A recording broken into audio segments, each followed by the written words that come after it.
Welcome back. Tonight, we journey to the quiet, snow-dusted shores of Lake Wannsee in 1942. There are no war cries here, no scent of gunpowder, only the polite clink of porcelain cups and the mechanical scratch of pens on paper. We are stepping into a room where 19 educated men spent exactly 85 minutes discussing the final solution, as if they were calculating factory output. This is the story of the banality of evil, a chilling exploration into the mind of the bureaucrat and the most dangerous sentence ever spoken in history. I was only following orders. We go behind the tidy facade of structural evil to witness how a system can turn ordinary people into architects of catastrophe. Are you ready? Let's begin. 2. When bureaucracy lost its conscience. I'm going to pause before telling this part, because this story contains neither excitement nor heroism, but it contains one of history's most important lessons. In the early 1940s, a small group of officials gathered for a short administrative meeting. It lasted less than 90 minutes. The discussion was organized, efficient, and entirely routine.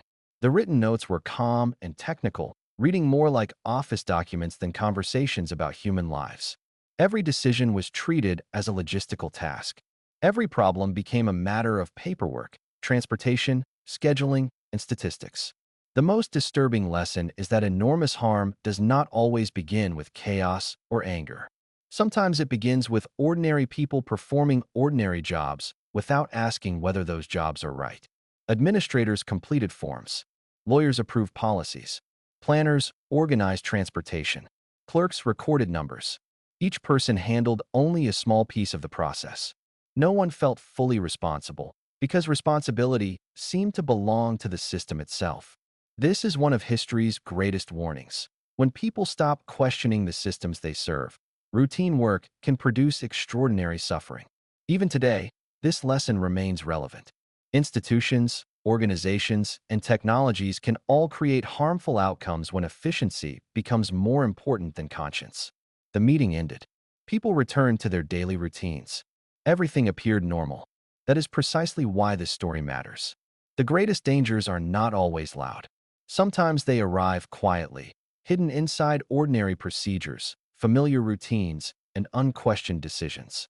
A system can organize actions, but it can never replace individual responsibility. The most chilling truth about Wannsee is that the violence was not loud, it was tidy. 19 men spent 85 minutes deciding the fate of millions, and then they simply went home to their families. It reminds us that history is the living blueprint of our shared human soul, a record of how easily we can hide behind a system to avoid the weight of our own conscience.